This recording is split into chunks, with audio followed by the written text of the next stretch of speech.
Spotted Pardalote. The sweet, cheap call is classical of the Spotted Pardalote. I haven't seen Striated yet, but they should both be here. Family groups will be about. What we want to do today is show you the variations with age and sex. We want the breeding pairs, we want the juveniles coming into full colour, and we'd like to see some birds in molt because breeding is over. Perhaps one of the reasons they come up here to the higher altitudes is that when they're molting, they don't fly as well. And with the cooler weather here and the abundance of insects here in summer, it's a perfect time for molt. To begin the exploration of the world of Pardalotes, we will first look at the spotted Pardalote. Here he is, high on a perch, and luckily enough, we have a striated Pardalote flying into the lower level. Notice the difference. One has spots on the wings and the head, and the other one has a nice white striation over the primary feathers. Just look at that white line running along the edge with a red dot at the beginning. In temperate areas of Australia, Pardalotes breed seasonally, but further north they will breed all year round. Most breeding happens in burrows. They dig these burrows themselves. The striated Pardalote is quite selective. He will dig a burrow, preferably where there is an overhang, so reptiles and goannas can't dig into the nests. In contrast, the spotted Pardalote is far less selective. He will dig a burrow anywhere, even on the soft earth by the side of the road, where there is a little earthen wall formed by the grader. When driving past nests like this, the Pardalotes will fly out, crossing over the road. Pardalotes have short, stubby bills, perfect for gleaning. One of their favourite foods is that of the lerp.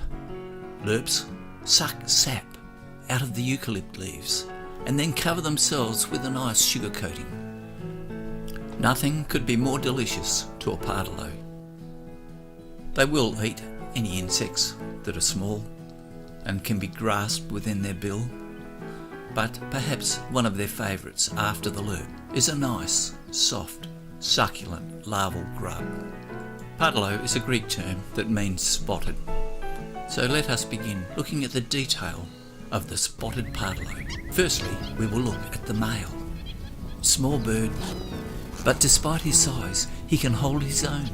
Brilliant colours, stocky legs, short, boxy bill, yellow throat, and a black cap over his head, which has got contrasting white dots. And that tail that is literally on fire.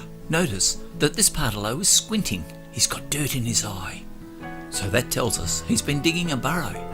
This bird is in breeding mode. Look at those colours, they are so rich. Now let's have a look at the female.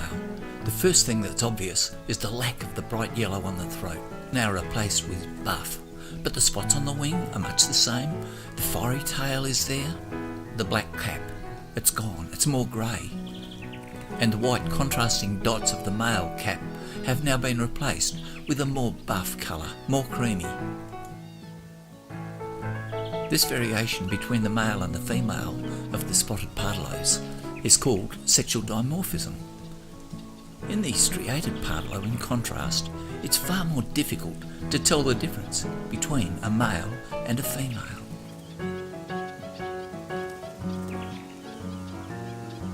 Hello, and welcome to Plumes of Oz.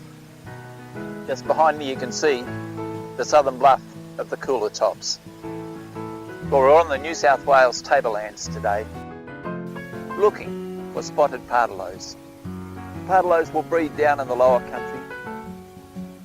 This happens particularly in spring and early summer. And then they will bring the family of Pardalotes up here onto the higher country. We want to see the variations with the spotted Pardalotes. We want to see the white dots on the top of the male's head. We want to see the yellow dots on the top of the breeding female's head.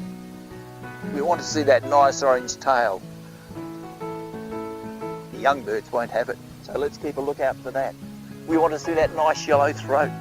We want to see the white spots on the wings. We also want to see the variations that happen with age. So with that in mind, we're going to head off into the hide and see if we can find feather variation in the spotted Pardalote. Well, this is our hide where we hope to photograph the spotted Pardalote. You can see the camera projecting this sail-on mesh, a little bit of camouflage underneath.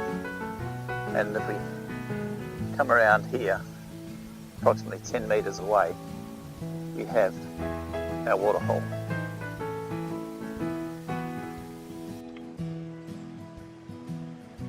That's it, there he is. Where did he go? That was a male. He was just on that perch. Well, this bird is an absolute stunner. Those colours are so rich, he must be in breeding mode. That red tail, the extreme yellow throat, even the buff on the sides is really just about an orange colour. What a stunning little spotted Pardalote.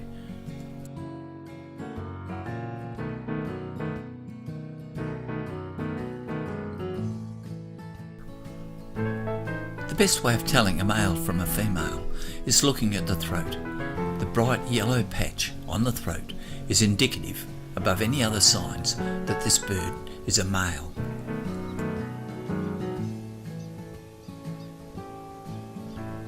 Now, this bird has just a very faint yellow tinge.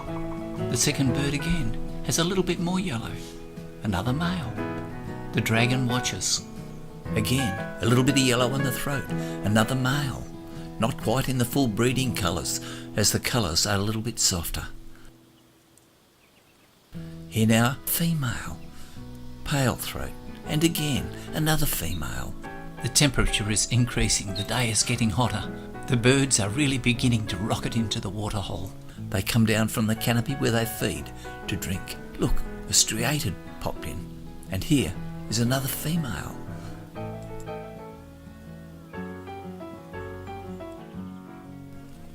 Check the head cap. It's not quite black, more grey. But interestingly, the spots on the head cap are yellowish. I would normally have said this is going to be a female, but no, there is a yellow throat. This is the dominant sex determinant. Now an immature bird, pale throat, so probably a young female. The head cap is grey and the dots on the head cap are minimal. This all suggests that it's an immature female. Now this female, instead of having buff spots on the head, has quite marked yellowing, and the richer colours imply that this is a female in breeding mode. Another male, not quite as intense in colour, and he has a little bit more white, particularly in the supercilium or the eyebrow. Some of his feathers are getting a little bit tatty. This bird is a male, coming into partial molt.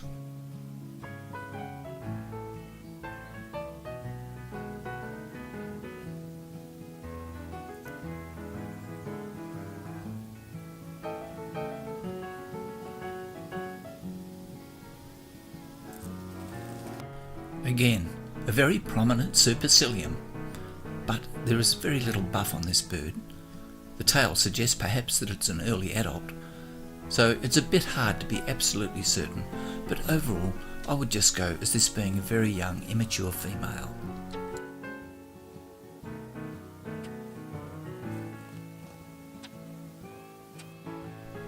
Another male with a yellow throat.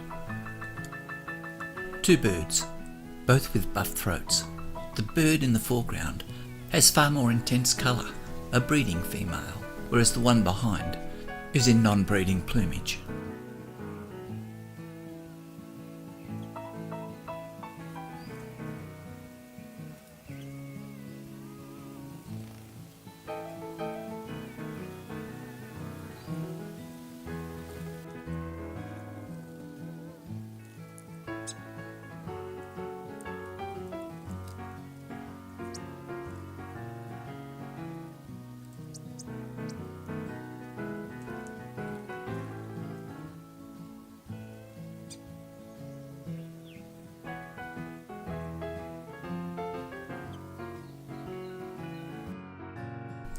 More yellow-throated males.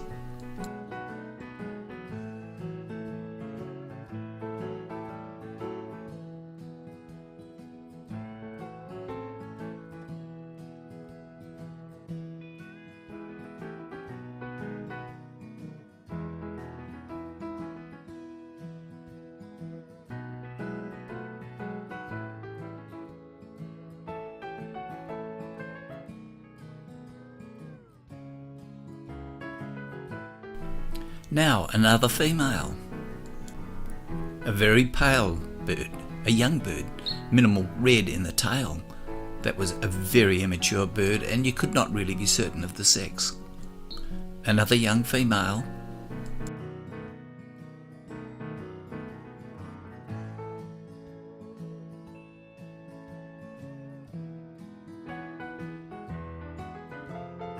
Again the grey-haired buff throat.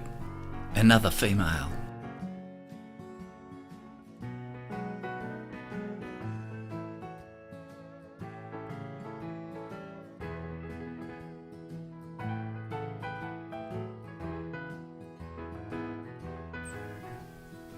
A nice male, adopting a very photogenic stance.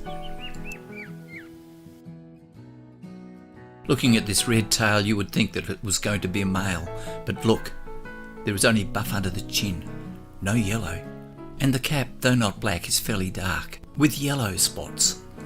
A female in breeding plumage. So be aware that the tail of the male and the female can both be quite colourful.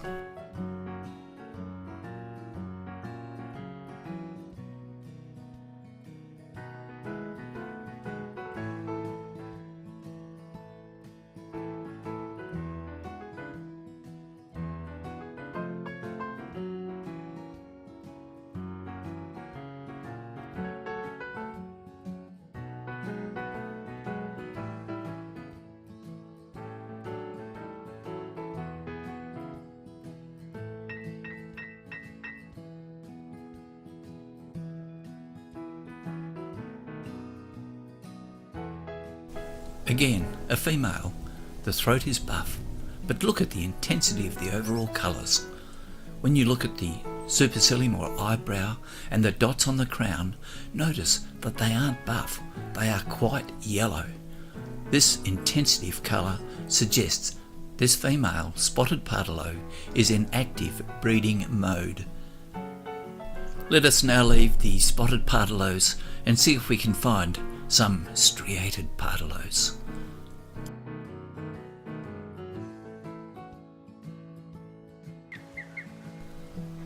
The call of a striated pardalote is quite characteristic, and I'm always amazed how a small bird can make a noise that carries so far. In contrast to a spotted pardalote, striated pardalotes don't show much sexual dimorphism. The young ones can be picked because of lack of intensity of colour, but the male and female look very much alike. Grouping of the striated pardalotes is fairly easy. Some have black heads, some have striated heads, but remember, the term striated refers to the striation or the mark along the wing, the white line. At the beginning of this white line, there is a dot, and it is either yellow, as in the nominate species, or red. The nominate species comes from Tasmania and migrates to the mainland in summer. I photographed this nominate or yellow dot bird in the Hunter Valley, so they do migrate quite a way. All the striated pardalotes that breed on continental Australia have a red dot. A feather feature of the striated pardalote is the classical eyebrow, otherwise known as the supercilium. But at the beginning of the eyebrow there is a fons, and this has a significant colour, usually yellow, but the further one goes north, so the fons will change to orange. The other change with going north is the change in the cap. From a small black and white striation, the cap becomes jet black with absence of striations. Some female and juvenile birds may not even have a cap.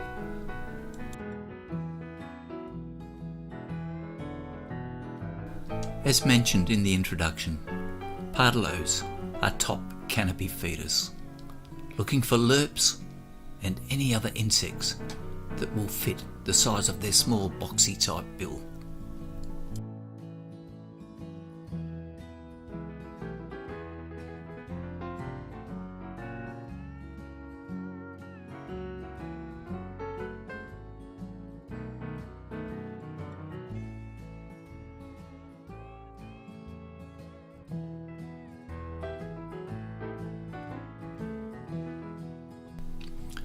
This bird was photographed in the Kimberley area of northwestern Australia. It is a blackcap, and notice that the fronds at the beginning of the eyebrow is orange. Again, in the Kimberleys, a blackcap, but look, there are some minimal striations over the cap. Diverting back from the subspecies classifications of striated pardalotes, we are going to go back into New South Wales and look there at some of the red dot birds. Here we are at the same site where we photographed the spotted pardalotes. Look, there was a striated, and now there is a spotted. They are both coming into the waterhole still. And here we have two striated pardalotes. The bird facing towards us has just a grey head with no striations. The one facing away had minimal striations. And here again now is a bird with some small striations. These are all red dot birds of the subspecies Substriatus. Look at the nice head striations here, they're quite prominent, and this probably suggests this bird is an active breeding male. Like the spotted pardalotes, the striateds were coming into the high altitudinal area in summer after breeding had been completed.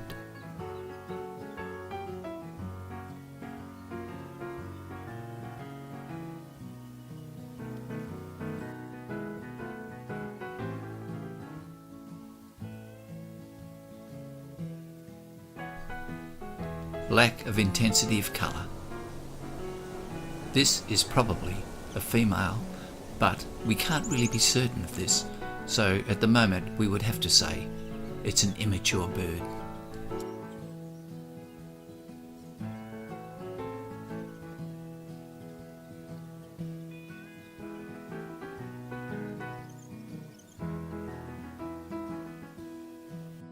I personally think this is a male, more distant, and a female, closer. Here is the female now with the richer colours.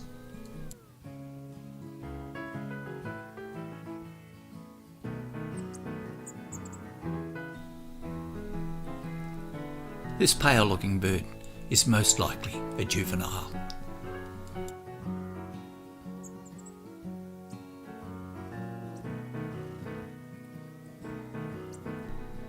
A further juvenile bird, and that is where we will leave the striated pardalotes.